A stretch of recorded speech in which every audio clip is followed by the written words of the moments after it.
ரெயின்வாஷ் போட்டு முடிச்சாச்சு. முத்து சோளம் ஊன போகிறாங்க. ஸோ முத்து சோளத்தை தான் ரெயின்வாஷ் போட்டிருக்கோம்.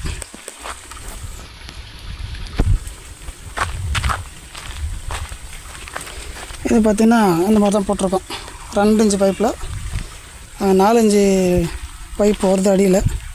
ஸோ அதை கட் பண்ணிவிட்டு 4க்கு 2 ரெடியூஸ் போட்டு 2 இன்ச்சு டீ போட்டு அப்படியே 2 இன்ச்சு பிவிசி பைப் ஜாயின் பண்ணிடுறோம். ஸோ கொண்டு வந்துட்டு 10 அடிக்கு ஒரு இடத்துல பைப்பை கட் பண்ணி 4-வே கலர் போட்டு ஒட்டிடுறோம். ஒரு சைடு வால் போட்டுக்கிறோம், ரெயின்வாஷ் போட்டுக்கிறோம், இந்த சைடு மூடிடுறோம். இந்த சைடு எண்டு.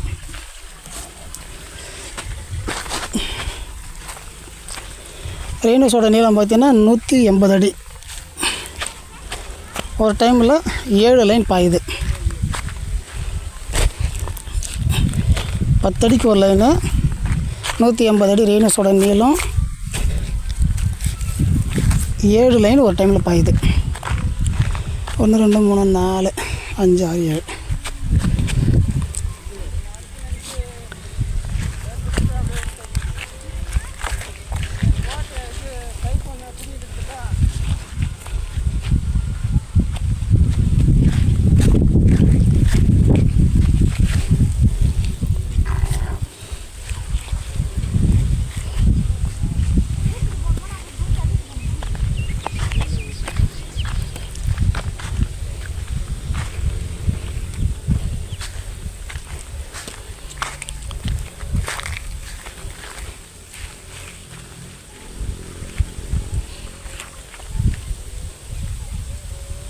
அந்த பக்கம் 6 லைன் பாய்ச்சுங்க.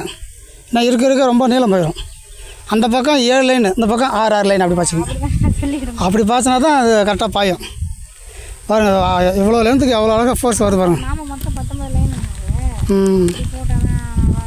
அதான் 6 6 12 7 19 அந்த மாதிரி. ஃபஸ்ட்டில் வந்து 7 லைனு, அதுக்கப்புறம் 6 லைன் பாய்ச்சுங்க.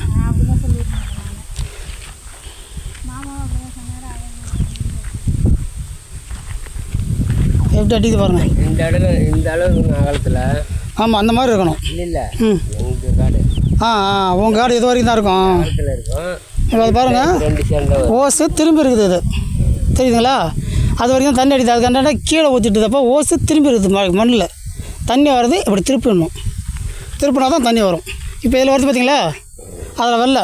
அதில் ஏன் வரலன்னா ஓசு திரும்பி இருக்குது. அதை இங்கேருந்தா திருப்பி விடணும்.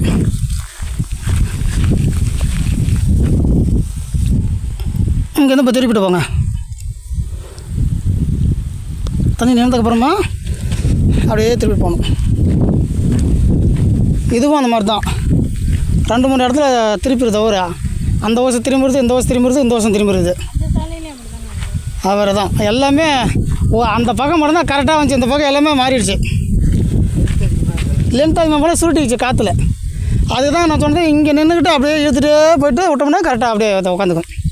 இப்போ தண்ணியை விட்டுட்டோம்ல, இதுக்கு மேலே நீங்கள் நான் அப்படியே சாயங்கால டைமில் இங்கேருந்து அப்படியே திருப்பி விட்டுட்டு போயிருங்க. திருப்பி விட்டு பண்ணிங்கன்னா அப்படியே கரெக்டாக உட்காந்துக்கேன்.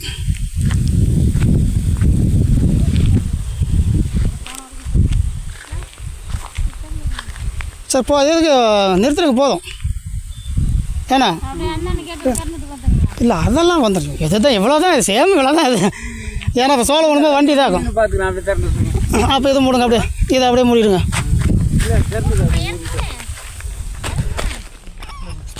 ஏன்னா அப்புறம் வண்டியில் உள்ளே இறங்க முடியாது.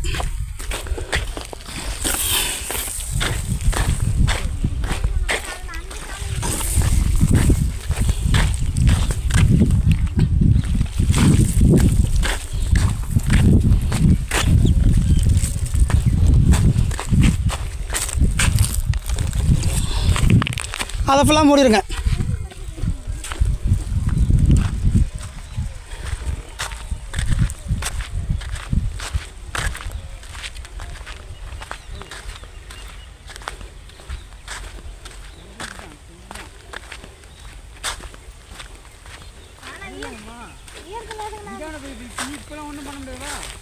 வந்துடுங்க தெரியும். அது பைப் எதாவது சுட்டி எடுத்துறாரு.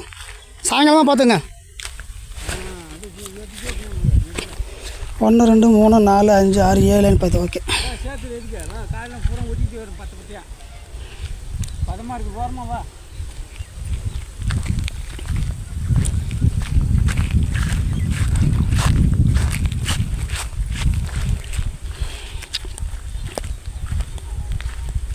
கரெக்டாக போகுது.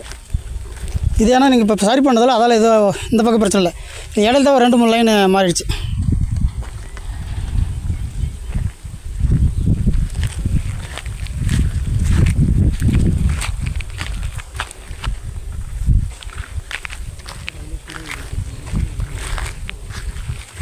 ஈச்செல்லாம் காட்டுதான் காற்று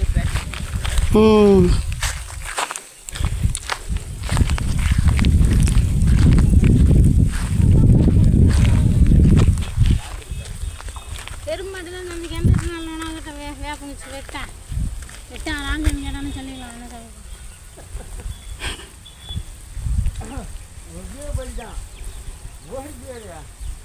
என்ன அது அது எழுத்து நின்னதுன்னா நீ ஒரே காட்டி தான் அவ ஓடி அட்டியா ஓடி விடுவ. அது கூட என்ன ஒரு சரி வேணாம். அது எழுத்து நின்று இருக்கான். ஓகே, மோட்டர் ஆஃப் பண்ணிடுங்க. எப்போ நாளைக்கு போகிறீங்க சோளம்?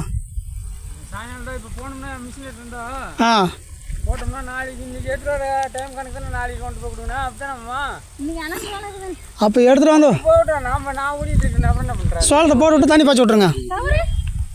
அவங்க அப்பா வராங்கண்ணா. கவுர்லாம் தேவையில்ல, கவுர்லாம் தேவையில்ல. எங்க அப்பா அவங்க அப்பா அப்படியே இதில் கரெக்டாக இதுலேருந்து கணக்கு பண்ணோம்னா 5 சாலை போகும். 5 சாலை ஈத்துருவாங்க நேரம் நேரம் போயிடலாமா? அது என்ன பண்ணுறது வண்டியில் போகிறதுக்கு? நீ வேற கேப் இருக்குதுமாம்மா கரெக்டாக? ஏன்னா 5 சாலை வராதுண்ணா கரெக்டாக மாமா வரும் 5 சாலை போகிறது கரெக்டாக போகணும். போனங்க பிடிச்சி ஓட்ட வேண்டியதான். நம்மளுக்குலாம் கரெக்டாக 100 மாரி போகும். ஆமாம், இது திருப்பணும். அதான் அதெல்லாம் 2 கரெக்டாக இருக்குது, இது 2 கரெக்டாக இருக்குது. இதெல்லாம் கரெக்டாக இருக்குது. இதில் வந்து ஒரு லைன் திருப்பணும், இந்தாண்ட 2 லைன் திருப்பணும். சோளத்தை போட்டுட்டு தண்ணி நிற்கிற வரைக்கும் தண்ணி ஓட்டுங்க. ஃபஸ்ட்டு தண்ணி அதுக்கு சோளம் கொடுத்தவரும் அப்படி தான் சொன்னாங்க. ஆமாம், ஃபஸ்ட்டு தண்ணி வந்து தண்ணி நிற்கணும். அது வரைக்கும் நீங்கள் சும்மா 10 நிமிஷம் நினச்சிங்கன்னா போதும். இப்போ நம்ம நினச்சி பாருங்க, அந்த மாதிரி 10 நிமிஷம் நினச்சிக்கிட்டே இருந்தால் போதும். டெய்லி அது பாட்டுக்கு வந்துடும். தண்ணி நிற்க தேவையில்ல. அடுத்தலாம் ஃபஸ்ட்டு டைம் மட்டும் சோளத்தை போட்டுட்டு தண்ணி நிற்கிற அளவுக்கு பாய்ச்சிருங்க. அப்போ தான் முளைப்பு அதிகமாக வரும். அதான் இந்த முறுக்கு இங்கே இருக்குது பாருங்க. இந்தெல்லாம் கட்சி வந்து இந்த பக்கம்லாம் வந்துச்சு கரெக்டாக. இந்த பக்கமும் அந்த பக்கம் கரெக்டாக வச்சு சென்டரில் தான் இதாச்சு.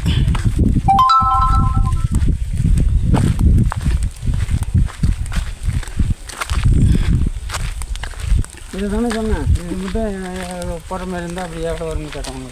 போட்டுடலாம் விடுங்க. என்ன எப்போன்னு சொல்லுங்கள், போட்டுடலாம்.